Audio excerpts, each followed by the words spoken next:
বিগত ৩-৪ বছর ধরে আমাদের এই গাছটাতে প্রচুর আম হয়। গত বছরও হয়েছিল, কিন্তু গত বছর আমরা একটা বড় ভুল করে ফেলেছিলাম বলে গাছের একটাও আম আর পাইনি। এই বছর যাতে ভুলটা আবার না হয় তার কারণেই আমরা আমগুলো পাড়তে চলে এসেছি। আর সেই ভুলটা হচ্ছে, গত বছর আমার মা এসেছিল আমগুলো দেখতে, কিন্তু ২-৪ টে আম মানে ওই ১ কেজির মতো আম পেড়ে নিয়ে চলে গিয়েছিল।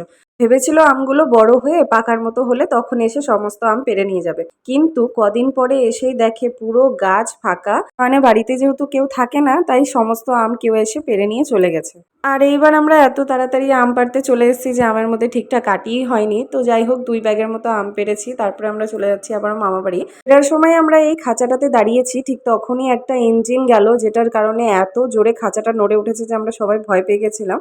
তো যাই হোক, মামা বাড়ি ফিরে আর ভিডিও করা হয়নি। এটা পরের দিন সকালের ভিডিও, যখন আমরা মালদা ফিরছি। মামাই আমাদের রাখতে যাচ্ছে, আর এটা হচ্ছে আমার মামা বাড়ির গ্রাম, যেটা দেখতে পেলে কত সবুজে ভরা। রাস্তায় অভির খিদে পেয়েছিল, তাই ওকে ২-৩টে বিস্কুটের প্যাকেট ভাই কিনতে নিয়ে গেছিল।